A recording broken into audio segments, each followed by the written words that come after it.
제가 고신대 다닐 때 저와 관계가 썩 좋지 아니하는 전도사님, 지금 목사님이 되셨는데 계셨습니다. 살다 보면요, 하나부터 열까지 마음에 들지 않는 사람이 분명히 존재합니다. 존재만으로도 싫은 사람이 있어요. 목사가 이런 말 하니까 여러분 어떻게 생각할지 모르지만 살다 보니 그렇더라고요. 그냥 그러나 수용하고 사랑하는 게 하나님께서 우리에게 주시는 마음이지만 본질적으로 안 맞는 사람이 있습니다. 그런 친구가 하나 있었는데 정말 밉상이었어요. 참 밉상이었고 정말 모든 것이 하는 것이 마음에 안 드는 친구였는데 하루는 길을 지나가다가 그 친구가 저를 보더만 대뜸 욕설을 하는 겁니다.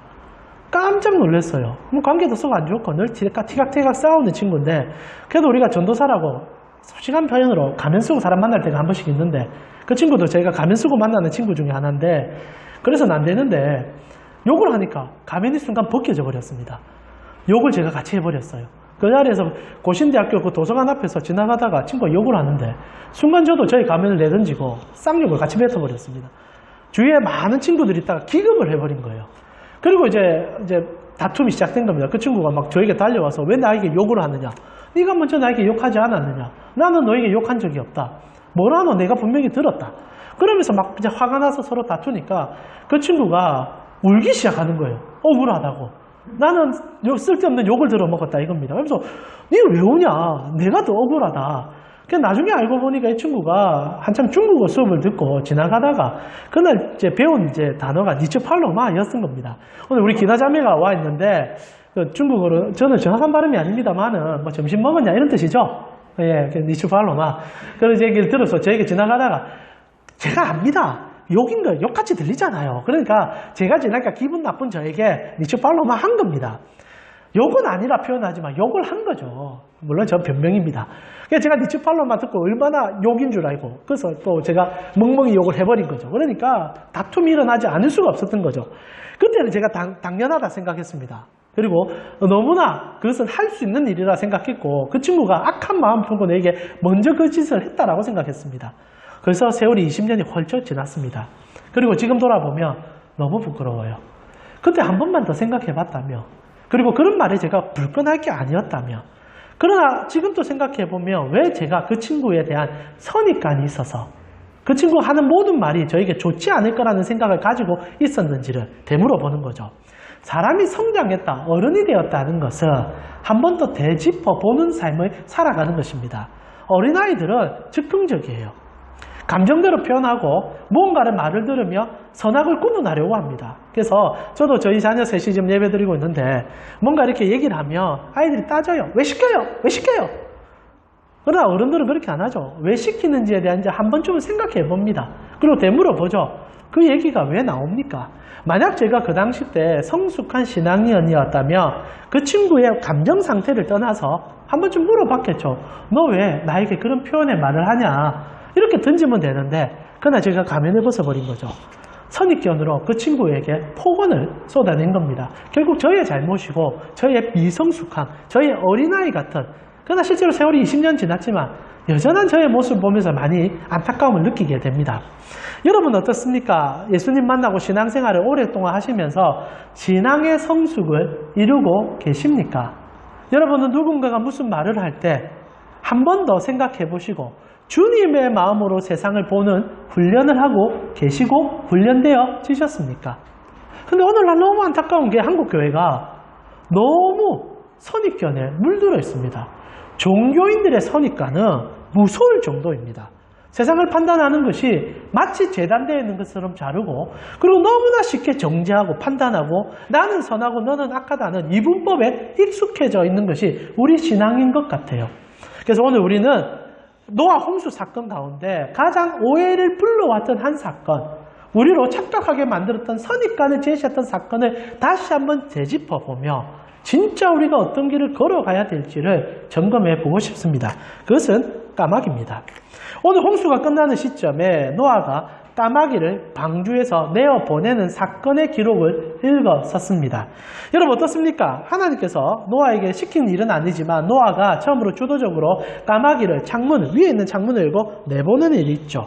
여러분이 이 노아의 방주 사건을 한 번쯤 설교 가운데 들어보셨을 건데요.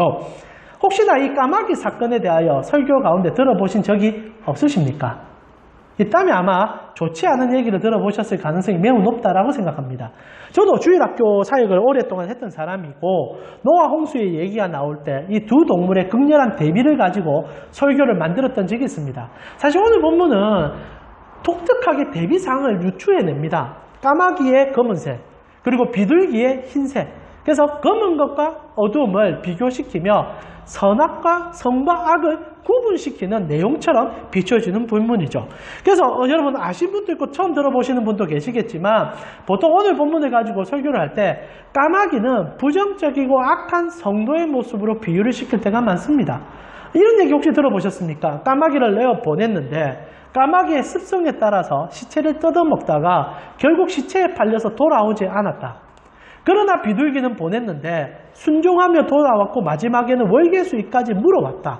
그래서 성도는 까마귀 같은 어리석은 세상의 것을 뜯어먹는 신앙인이 아니라 비둘기같이 교회로 돌아와 순결함과 거룩함으로 하나님을 섬겨야 된다라고 설교하는 경우가 있었고 저도 그런 설교자 중에 한 명이었었습니다.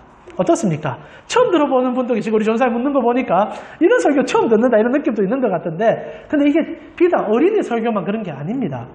초대교회 때부터 지금까지도 까마귀는 언제나 부정적이고 어둡고 악한 시체를 뜯어먹는 악질 중의 악질로 비교 대상으로 삼아 왔다는 거죠. 실제로 초대 교부 중에 필로라는 분이 계시는데요. 그분은 이렇게 설교를 했었습니다. 까마귀가 방주로 돌아오지 않는 것을 보면 인간의 삶을 매몰시키고 끝까지 인간을 죽이는 욕망을 탐하고 즐기는 자의 모형이다. 모형론으로 까마귀를 표현해냈다는 거죠. 그리고 위대한 설교자시요 위대한 신학가인 어거스틴도 이 까마귀를 악한 성도로 비교시키며 이런 설교도 했었습니다. 한번 들어보시죠. 여러분은 진정으로 까마귀가 되었어. 서두부터 정죄 설교가 시작된 겁니다. 여러분이 까마귀 소리를 낼 때에 파멸이 여러분에게 임하고 있다고 내가 말한 적이 있어. 여러분이 그 소리를 따라하는 까마귀는 방주에서 나가 돌아오지 않았어. 구원이 취소된 그런 악한 종에 대한 얘기로 어거스틴이 예화로 썼다는 거지요. 나아가 현대신학의 가장 큰 거장이라 부를 수 있는 고든 웨남 교수, 저도 개인적으로 굉장히 존경하고 그분의 책을 탐독하고 있는데요. 그분도 그의 주석에 이렇게 적어 놓았습니다. 까마귀는 그물뿐 아니라 부정하다. 따라서 노아에게 어떤 위로가 될 만한 것도 가져오지 않은 것은 너무나 당연하다라고 평가합니다. 저는 고든 웨남 교수님의 말 속에 우리가 가지고 있는 생각이 투사된다고 생각합니다. 검은 것뿐만 아니라 부정하다. 까마귀는 검은색이에요. 그리고 나아가 까마귀는 레이기에 보면 부정한 짐승으로 평가를 받고 있습니다. 여러분 성경에 나오는 부정한 짐승들은 죽음과 가까우면 가까울수록 부정하다 칭하거든요. 그러니까 까마귀가 시체를 뜯어먹는다는 이미지, 그리고 독수리도 시체를 뜯어먹는다는 이미지. 그래서 죽음과 더 가까운 짐승들은 부정하다 칭하는데 그 세 중에 한 마리가 까마귀예요. 그러다 보니까 꺼먹고 시체 뜯어먹고 성경에서 부정하다 하니까 절대 좋은 것을 가져올 수 없다라고 평가를 내리는 겁니다. 자, 그렇다면 진짜 까마귀는 그런 오명을 감수할 만한 짐승일까요? 그리고 오늘 성경은 그렇게 하기 위해서 이 극렬한 대비를 이룰 수 있는 비둘기와 까마귀를 들고 온 것일까요? 그게 아닌 게 문제입니다. 초대교회 때부터 지금까지 그런 설교를 해왔는지 모르겠지만 성경은 단 한 번도 그런 식으로 까마귀를 평가하지 않는 게 문제죠. 여러분 신앙생활 하다가 우리가 선입견이 생길 수 있습니다. 이게 필로부터 시작된 교부들의 얘기들, 그리고 오늘날 고든 웨남의 목사님의 그런 설교 내용도 그러하듯 여러 가지 여러분의 들어봤던 얘기가 선입견으로 우리의 판단을 흐릴 수 있다는 것을 여러분 염두하셔야 돼요. 언제나 성경 안에서 해석하면 좋겠고 막연한 추상적인 해석도 때로는 우리 신앙에 필요할 수도 있겠지만은 본문을 벗어나서는 안 됩니다. 그러면 성경이 까마귀에 대해서 어떤 평가 내립니까? 딱 한 장밖에 없어요. 한 절밖에 없어요. 그 평가가 7절입니다. 우리 7절 우리 같이 한번 다시 읽어보겠습니다. 8장 7절입니다. 같이 읽겠습니다. 까마귀를 내놓으매 이게 까마귀에 대한 얘기의 전부입니다. 그런데 물론 이제 비둘기에 대한 묘사와 비교가 이루어지기 때문에 비둘기는 3번 보내고 2번은 돌아옵니다. 그러다 보니 까마귀는 돌아왔다는 기록이 없기 때문에 돌아오지 않았다라고 유추할 수도 있을 겁니다. 그리고 까마귀의 습성을 유추해서 나아가서 그 당시 때 노아 홍수로 얼마나 많은 동식물이 사람이 죽었겠습니까? 뜯어먹을 수 있다 유추는 할 수 있습니다. 그러나 성경이 안 하는 얘기를 제하고 보면은 까마귀는 억울한 짐승입니다. 너무 억울한 짐승이에요. 왜냐하면 성경은 까마귀로 그런 행동을 했다라고 얘기하지 않기 때문입니다. 7절에 우리가 중요하게 봐야 되는 얘기는 까마귀는 사명을 받았고 사명을 행하고 있었다는 얘기밖에 없다는 거예요. 까마귀의 사명이 뭡니까? 물이 땅에서 마르는 순간까지 그 시간을 기다리는 게 까마귀의 역할이었고 그것을 위해서 성경에서 중요한 한 단어를 명시해 줍니다. 그게 무엇입니까? 왕래라는 단어예요. 여러분 왕래라는 단어가 어떤 뜻을 갖고 있습니까? 오고 간다는 의미 아닙니까? 실제로 이 왕래라는 단어를 히브리어로 살펴보면 수브라는 단어를 포함하고 있습니다. 이 단어는 지속적인 반복을 의미해요. 까마귀가 한번 나가서 안 돌아온 게 아니라 성경은 갔다 왔다를 수없이 반복했다라고 얘기하고 있다는 겁니다. 그래서 원어적으로 조금 더 번역을 실제적으로 하게 되면은 그리고 그것이 계속하여 밖으로 나갔고 계속하여 되돌아왔다. 이게 진짜 번역입니다. 그러니까 까마귀를 내어보내서 물이 마르는 것을 확인시키기 위해 그 까마귀는 갔다 돌아왔다를 수없이 반복했다. 이게 오늘 본문의 정석이에요. 근데 왜 까마귀가 나갔다가 시체 뜯어먹다 정신 빨려서 못 돌아왔다 해석하는지 모르겠습니다. 선입견이죠. 까마귀 꺼먹고 시체 뜯어먹으니 당연히 돌아오지 않는다. 얼마나 어리석은 해석입니까? 실제로 까마귀를 보고 있으면 까마귀는 대단한 존재예요. 여러분 하나님께서 노아에게 시킨 건 아니지만 노아가 선택해서 까마귀를 보내고 비둘기를 보냅니다. 물론 성경 자체가 극렬한 대비를 이루도록 우리를 유추합니다. 검은색의 까마귀, 시체 뜯어먹는 까마귀, 그러나 식물성만 첩하는 비둘기, 그리고 흰색을 가진 비둘기, 그 둘이를 함께 보내면서 한쪽은 돌아온다는 기록, 한쪽은 그냥 왕래했다는 기록 하나만으로 끝냄을 통하여 오해를 불러올 수 있는 것도 사실이지만 실제로 엄밀하게 따져보면 비둘기가 하는 일과 까마귀가 하는 일이 서로 다름을 인정해야 될 것을 우리가 봐야 된다는 겁니다. 여러분 성경 자세히 보면은 까마귀가 하는 일이 다르고요. 비둘기가 하는 일이 달라요. 근데 왜 똑같은 일을 선택했다 보고 똑같은 관점으로 보다가 이런 실수를 하는지 모르겠습니다. 선입관이 얼마나 무서운 죄악인 줄 여러분 깨달아야 돼요. 까마귀는 저주받는 짐승이 아니에요. 지금 2000년 동안 욕 들어먹는데 까마귀가 사람이었다면 아마 할 소리 많을 겁니다. 아마 필로부터 찾아가서 네가 뭐라고 니한테 그런 소리 하냐. 어거스틴 찾아가가지고 네가 언제 내봤다고 그런 소리 하냐. 그러나 까마귀가 짐승이라 그런 말을 못할 뿐이죠. 억울하죠. 여러분 생각해 보세요. 두 종류의 짐승은 사명이 다릅니다. 여러분 까마귀는 무슨 일을 하는 겁니까? 물이 마른 것을 확인하는 작업이 까마귀의 사명이에요. 물이 마른다는 말은 걸어서 여러분 물이 완전히 이렇게 드라이해서 탄탄해져서 사람이 걸을 수준이 될 때까지를 확인시키는 작업이라며 비둘기는 정보 자체가 달라요. 여러분 비둘기는 어떤 일을 합니까? 8절에 이렇게 되어 있습니다.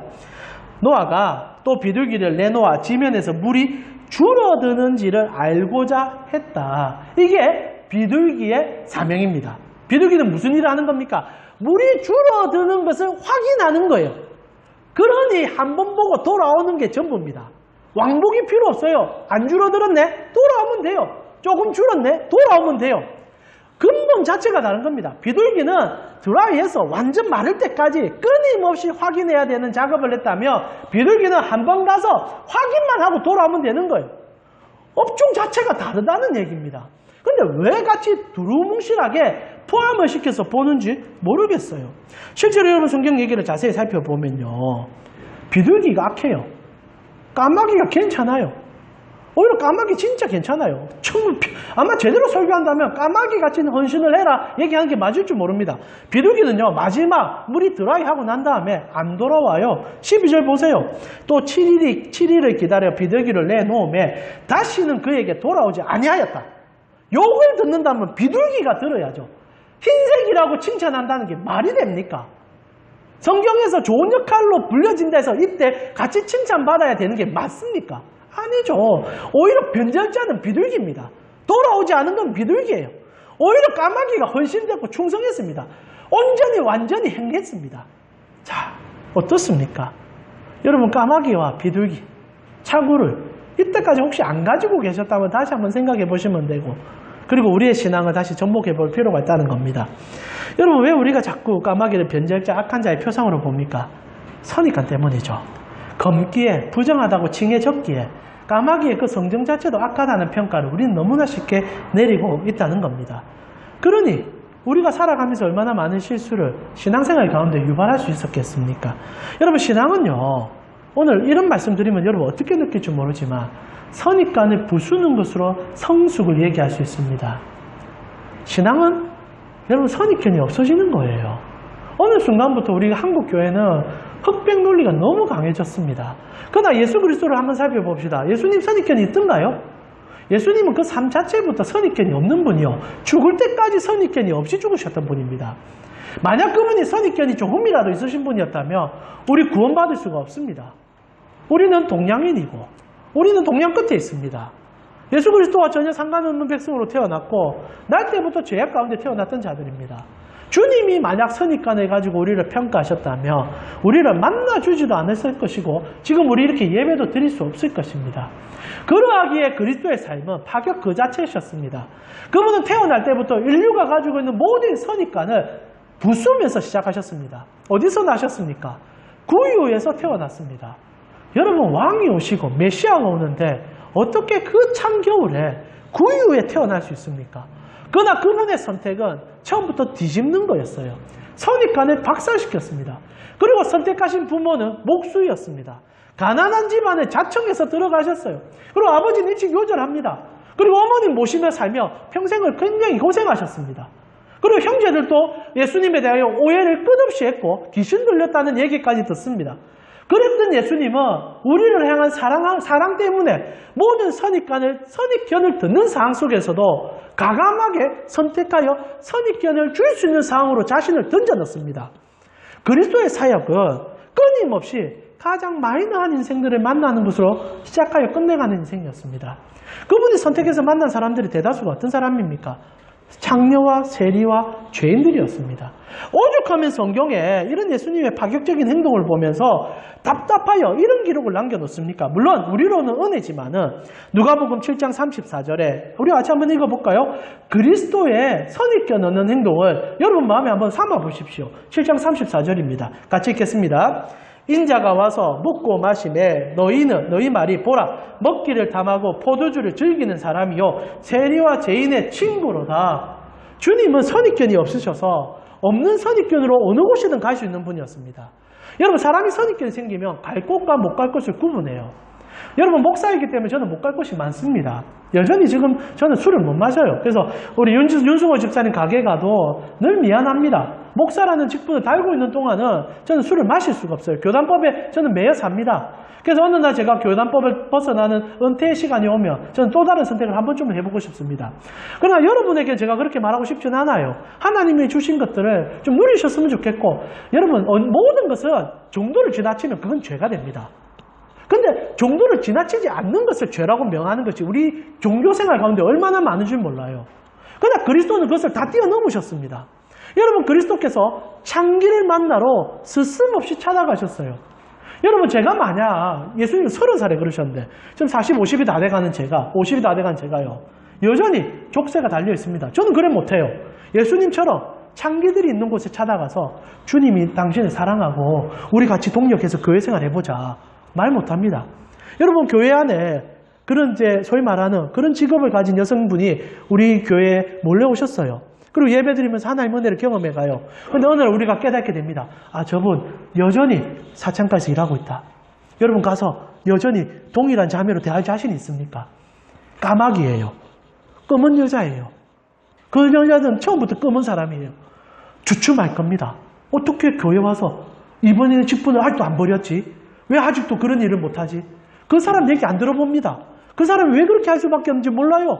그러나 그리스도는 처음부터 그냥 들어가셨어요. 창기 손을 잡아주셨어요. 그리고 얘기해요. 딸아, 하나님이 너를 사랑한다. 종교인들이 쳐다보니까 정신 나간 젊은 친구예요.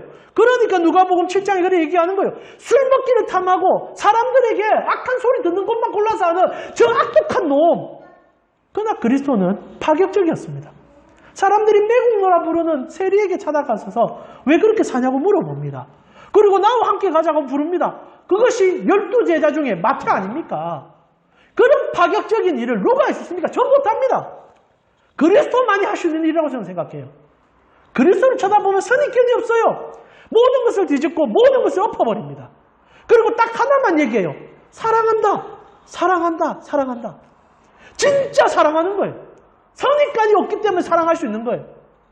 어느 순간부터 종교생활에 익숙해진 저희가 신앙생활을 하면 할수록 많은 선입견을 만들고 사람을 이분법으로 분류하고 있지 않는지를 돌이켜봅니다.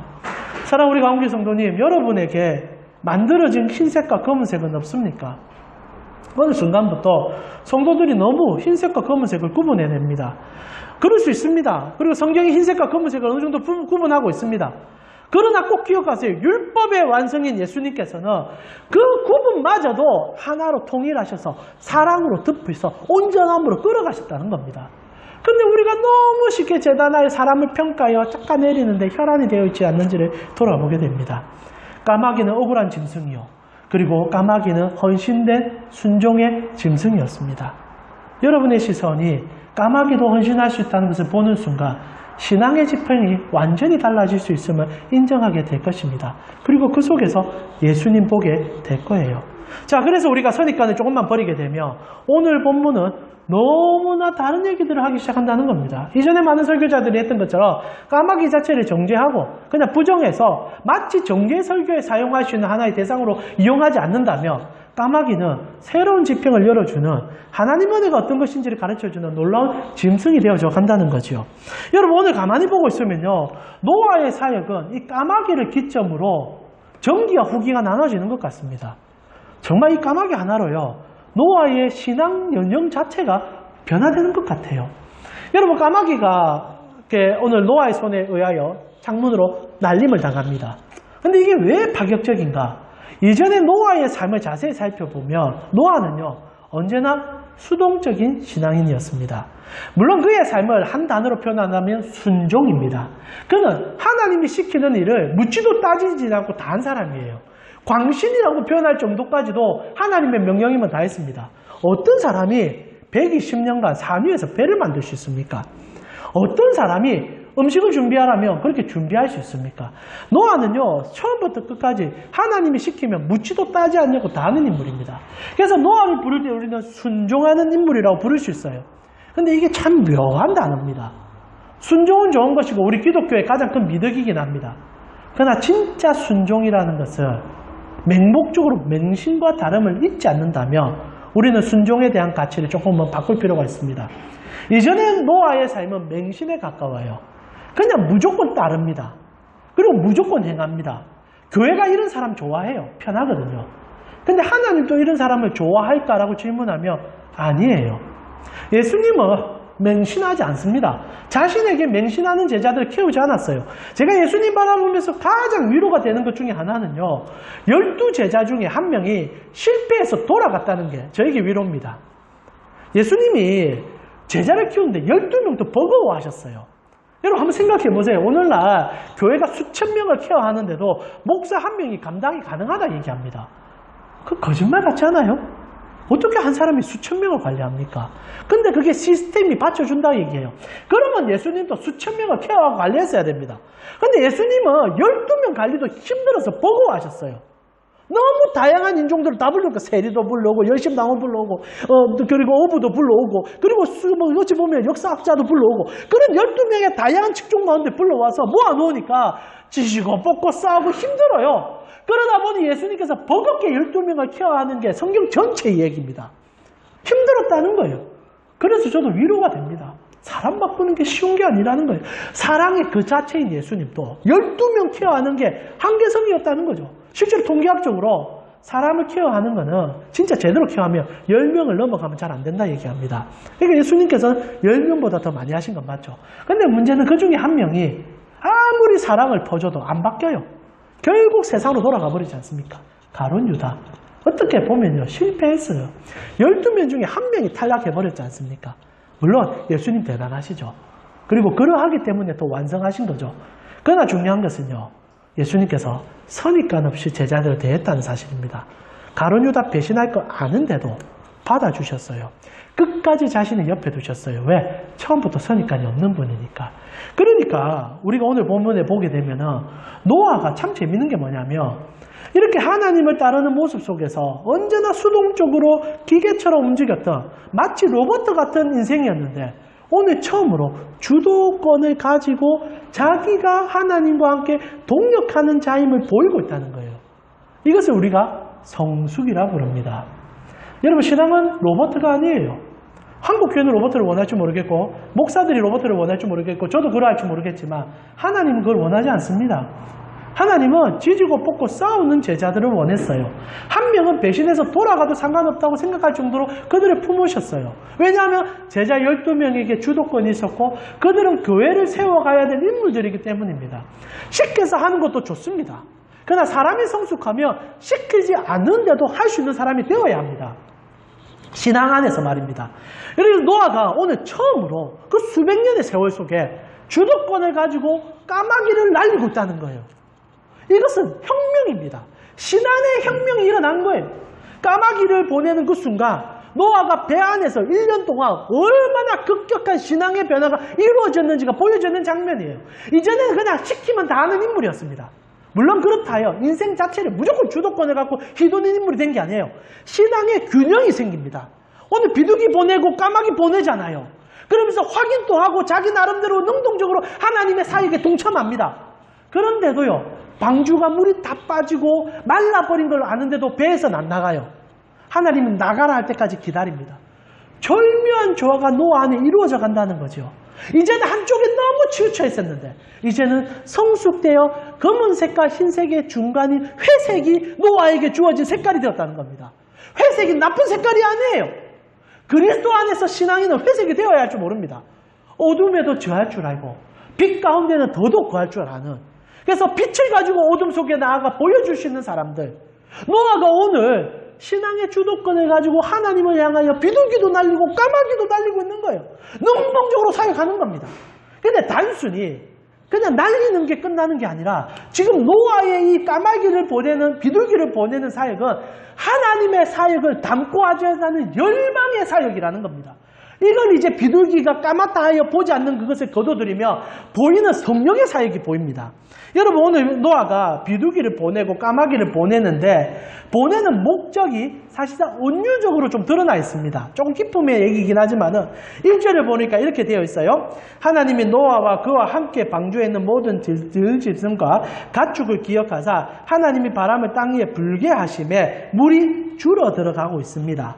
바람이 불게 하심에, 저희가 저번주 설교할 때 이 바람이란 단어가 르하우란 단어고 이는 성령과 같은 단어라는 것을 얘기해 드렸습니다. 그래서 바람이 분다는 표현은 곧 지금 망한 땅에 다시 성령의 재창조가 일어나는 과정이라는 거예요.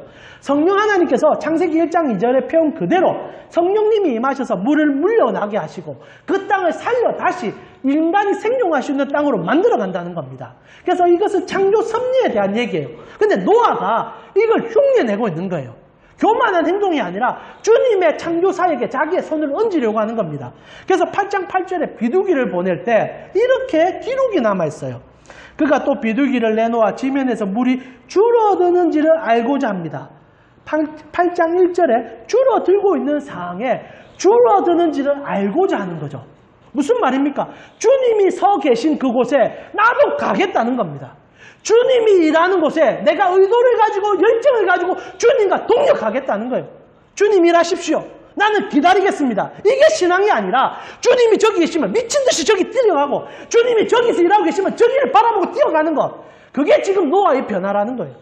노아가 너무 능동적인 신앙이 된 거예요. 그리고 망한 세상에는 이런 사람이 필요한 겁니다. 이제 아무도 없는 세상에 하나님의 뜻을 드러내 능동적이고 주의 마음을 알고 주님과 함께 울어줄 사역자가 필요한데 노아가 변화된 거예요. 그래서 하나님이 하시는 그 일과 비슷한 모습에 여러분, 성령을 르하우라 부르고 바람이라 부르는데 이는 새의 형태를 갖고 있습니다. 여러분, 예수님께서 성령이 임할 때 비둘기의 모습처럼 임한다고 되어 있잖아요. 이 지금 모든 장면이 같이 투사된 거예요. 창세기 1장 2절에 뭐라고 되어 있습니까? 창세기 1장 2절에 땅이 혼돈하고 공허하며 흑암이 깊음 위에 있습니다. 세상이 이제 만들어지고 있어요. 이때 성령이 임하시는데 하나님의 영이 수면 위를 운행하더라 라고 되어 있습니다. 이 단어가 번역이 너무 아쉬워요. 여기서 운행이란 단어가 히브리어로 라합이란 단어인데요. 이거는 새가 비상하고 배회하는 모습을 그린 겁니다. 그러니까 천지를 창조하실 때 하나님께서 성령 르하를 보내시는데 새같이 보드몸에서 날개짓을 하시면서 온 땅을 이렇게 거니신 거예요. 새가 마치 자기 아이를 가슴에 품듯이 이사야의 고백처럼 그런 사역의 시작이었던 거예요. 그래서 성령의 사역은 언제나 새의 모습을 유사하게 되어 있습니다. 히브리인들에게는. 그래서 예수님께서 성령 세례를 받으실 때 비둘기의 형상처럼 버들버들 내려오는 거예요. 그것은요 단순히 성령 받는 게 아니라 새 창조가 일어나는 겁니다. 창세기 1장 2절이 그리스도의 세례 사건으로 재증명되고 그리스도가 창조주이며 그리스도를 통하여 새 창조가 여러분 속에 이루어진다는 증명이에요. 그 과정 속에 노아가 개입이 되어 있습니다. 노아가 까마귀와 비둘기를 보내는데 그 새들이 하늘을 날아다니며 물을 날아다니며 무슨 일을 하겠습니까? 성령이 임하심은 노아도 같은 형상 그대로 자신도 그 사이에 동참하고 있음을 보여주는 사건이라는 거예요. 노아가 그리도 사랑하던 하나님을 닮아서 행동하고 있는 모습이 방주 안에 이르는 획기적인 변화였다는 겁니다. 방주의 일련의 삶은 허송세월이 아니었던 거예요. 노아로 신앙인으로서 성숙하게 하고 더 하나님을 닮아가게 만드는 과정이었다는 겁니다. 기가 막힌 일이 배 안에 일어난 거예요. 성도는요, 배 안에 갇혀도 성숙하는 겁니다. 하나님이 그곳에 함께하기 때문에. 결국 노아가 하나님을 닮아갖고 하나님의 일을 하기 시작했다는 겁니다. 그래서 저의 생각에, 이건 정말 저의 생각입니다. 아무리 주석을 봐도 그런 얘기는 없던데 노아가 까마귀를 선택한 이유인 것 같습니다. 노아가 왜 까마귀를 선택했을까? 그 좋은 새들 많았을 건데 새는 종류도 다 넣었잖아요. 비둘기보다 공작새 한번 보내면 안 됩니까? 이왕이면 멋진 새 많잖아요. 이왕이면 창공을 날 것 같으면 독수리 날개 촥 한번 펴고 정말 물을 촥 가르면서 그러면 맞죠? 그런 사역. 근데 왜 까마귀였을까? 누구나 선입견을 가질 수 있는 까마귀를 왜 흑색의 분명한 색깔 대비가 일어나는 까마귀를, 시체를 뜯어먹는 까마귀를 왜 첫 사역으로, 능동의 사역으로 하나님과 동역함의 증거로 보냈을까? 이거는 노아의 마음이라는 겁니다. 지금 노아가 세상이 망했어요. 세상이 이제 까매졌습니다. 아무것도 남지 않았어요. 검다는 것은 어둡고 없고 그리고 모든 것이 망한 것을 상징하는 단어적, 형용사적 단어입니다.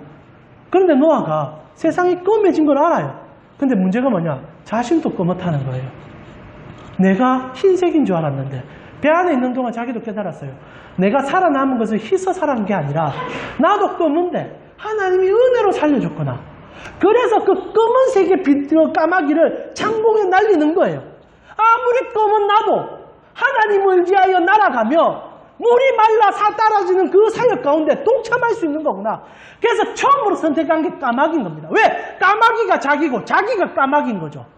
성도는 깨끗해서 세상 속에서 하나님과 동역하는 게 아닙니다. 우리 여전히 검해요. 그런데 우리가 어떻게 사역합니까? 그리스도를 힘입어 그리스도를 믿기 때문에 그분이 우리를 죄 없다 칭해줬기 때문에 용기를 갖고 가는 거예요. 그리고 인정하셔야 돼요.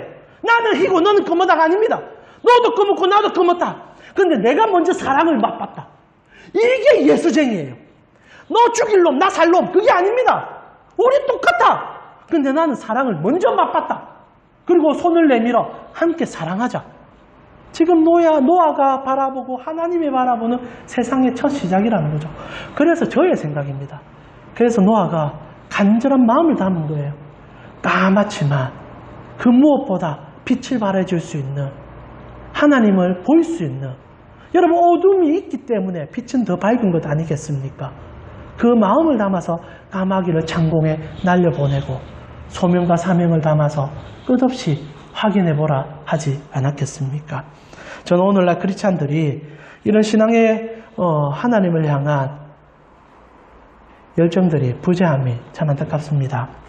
교회가 열정이라 표현하여 극단적인 선택을 하라고 강조하고 밀어붙이는 이 안타까운 현실이 참혹합니다. 신앙의 열심과 신앙의 정열은 그리스도를 알기에 오히려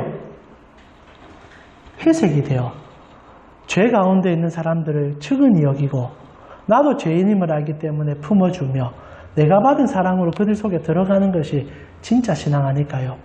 저는 사실 이번에 이태원 사건 터지면서 진짜 사실 좀 무서웠습니다. 저의 무서움은 많은 목사님들도 귀신축제 참석했다가 이런 사단이 났다고 얘기할까봐 사실 무서웠습니다. 아니나 다를까 큰 교회 목사님들 가운데도 그런 얘기 하시고 많은 인터넷 방송들이 할로윈 축제, 귀신 축제인데 참석해서 이 사단이 났다고 얘기합니다. 예수님이라면 그런 사단을 냈을까요? 그런 설교했을까요? 아니요. 예수님은 그 현장에 가장 먼저 가셔서 먼저 우셨을 거예요. 피눈물을 흘리셨을 겁니다. 내 사랑하는 아이들이 왜 여기서 죽어야 되냐고 우셨을 거예요. 근데 우리 안 옵니다. 우리 정죄하기 바쁘고 우리 스스로의 판단을 가지기가 너무 바쁜 것 같습니다. 그거는 저도 그래요. 저도 한 발짝 물러나려고 하는 마음의 짐들이 많습니다. 그러나 그리스도께서 그리 하지 않으셨다는 것을 깨달은 순간 우리도 그래서는 안 되는 거죠. 노아가 까마귀를 날려보내듯 우리도 어두운 세상 속으로 들어가야 합니다.